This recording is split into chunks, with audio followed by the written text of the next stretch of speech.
Hey, everybody, welcome into 3 Point Stance, brought to you by Mountain Dew. I'm Jessica Benson, in for Megan Triplett with John Roser. It's a reunion of Grizzlies postgame live because I just don't see you enough, Roser. You're the last person I saw Me yesterday. too. You're the last person. You and Ben Hogan are the last people I saw last night.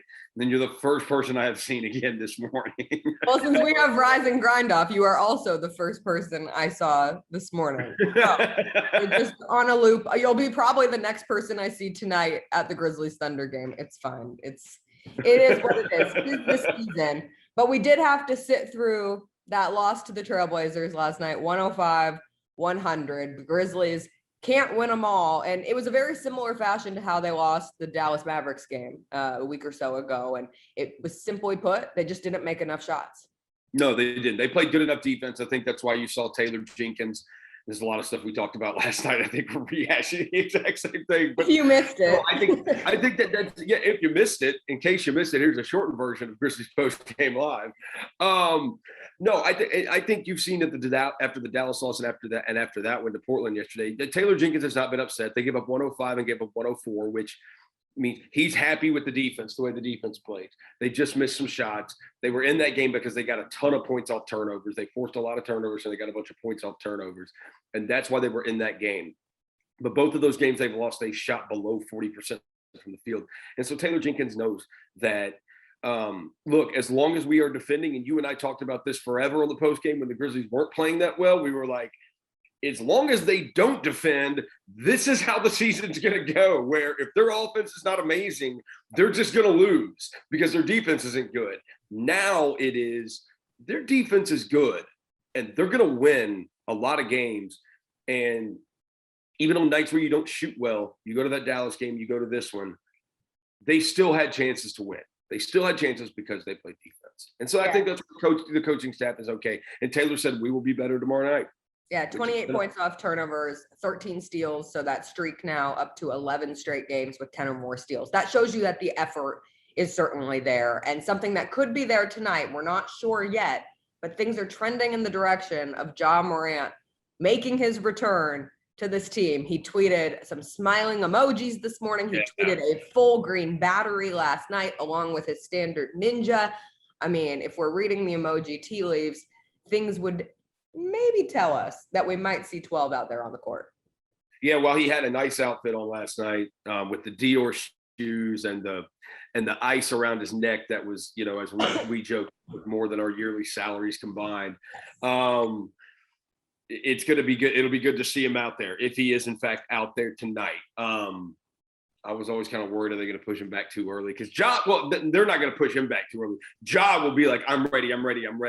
And I always thought it would be a 4 to 6 week thing, but it appears like it's going to be a little bit less than 4 weeks. It'll be about 3 weeks. Yeah. And 12 games, and the Grizzlies went 10-12 in that stretch, which is remarkable. And he was ahead of his time last year too. So on this, no, it'll be awesome to see Ja back out there, because I think they are going to have to get Ja's a guy who's going to have the ball in his hands a lot. Ja's a guy who's going to take shots, where you've seen kind of this three-headed monster of Jerem, Dillon, and Desmond with Ja out. Ja's a guy who's going to take a lot of shots, even though he'd be perfectly happy with getting 7 points and 25 assists. Ja's a guy they want scoring the ball also. So it'd be interesting to see, but you need to get that worked out. And so the sooner Ja's able to come back and play, the better it is for getting the chemistry worked out long term. We will see if it is tonight against the Oklahoma City Thunder. That game starts at 7:00 at FedEx Forum. Roser, over the weekend, I finally came out of my flu. I was so excited to wake up on Saturday morning and watch the Memphis Tigers take on the Tennessee Volunteers from a hockey arena in Nashville, and it did never happen. No, it didn't. I have buddies that work at a local restaurant here in town, and I hit them up and I said, "Yo, are you going to be in the morning?" They said, "No, but what do you need? You need me to get you something ready?" Because I was like, "Yes, I'm going to go watch this with family, and I'm just going to swing by, pick up some food, and we'll go watch it." I'm getting ready to leave my place at 10 a.m. to go get this food, and I start seeing everything pop up on Twitter. Game's been canceled. And I'm like, oh my God. And look, my thing, so it said that what they found out at 8:45 a.m. Why did they wait an hour and 15 minutes to get it out there? that's like, because there are people that were on the road that could have very well gotten that news and then turned around and come back. Yeah, you wait. So they drove an extra hour. There are people that paid for hotel rooms there that would not have paid for hotel rooms in Nashville if this game had not happened, if they would know this game was not going to be happening. But that's also just bad luck. Sometimes that, it can happen in the era that we're in right now, in the age and the pandemic that we're in. So the only thing, Jeff Calkins absolutely destroyed Penny Hardaway in his column in the Daily Memphian, which I laughed at for calling it a failure of leadership, because I'm like, isn't that like reserved for like the Senate or like Congress or something? Not in Memphis, Tennessee. In Memphis, Tennessee, basketball I'm like, right in there.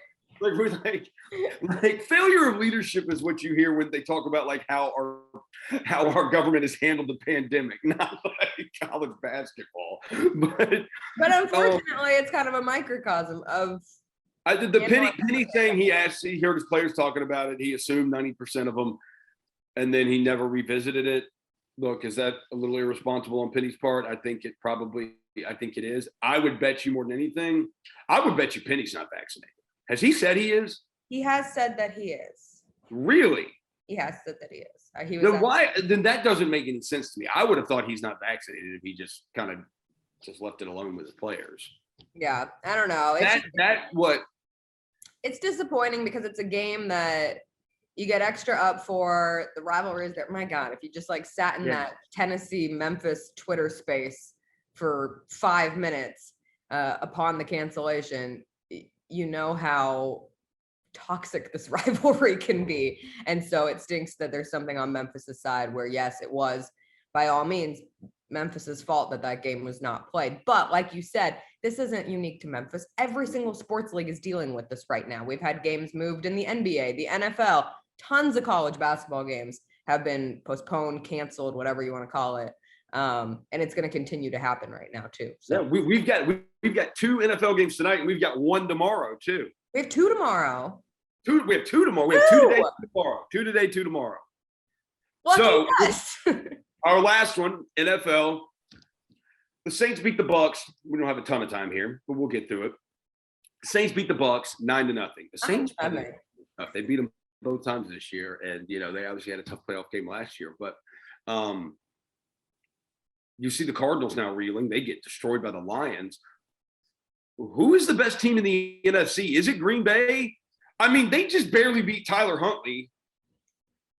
Yeah, I mean, you don't know what would have happened if Lamar Jackson had been on the field, because if Tyler Huntley did that to you, it's not feeling great. You certainly can't say the Arizona Cardinals, because like you said, you lose to the Detroit Lions and you lose that right the rest of the season, frankly. And I know Kyler Murray doesn't have DeAndre Hopkins, and that affects things. And you got to turn back time with AJ Green trying to have a bigger role on that team now too.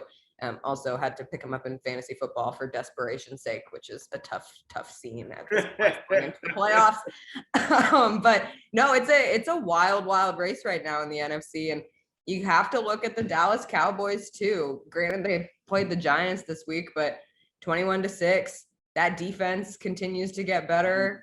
Good. Now that they've gotten Gregory, Now that they've gotten Gregory and Lawrence back, and then when you throw Parsons in there, their defense is nasty. Dak is still not right though. No, he's not, and that's why it's hard for me to go all in. I know it is for me too, and I've got a futures bet on the WinBet app on Dallas to win the Super Bowl, because I was expecting to see the Dak that I saw earlier in the year. If they get that Dak back. They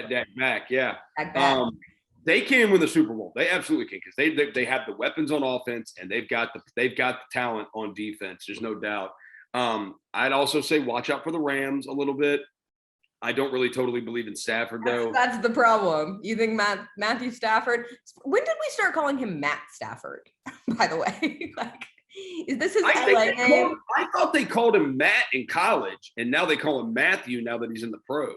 Now it's like drifted back to Matt every now and then, and it feels too informal. He hasn't deserved the straight Matt Stafford line yet. But no, it's hard for me to trust on him neither. No, I would go with the Green Bay Packers. I just have to go with what I see. I think the Green Bay Packers are the best team in the NFC. Jessica, that is all the time we have. Thank you for filling in. You can go back to bed as you continue to get over the flu. Have a safe trip to Seattle. This has been our 3-Point Stance presented by Mountain Dew.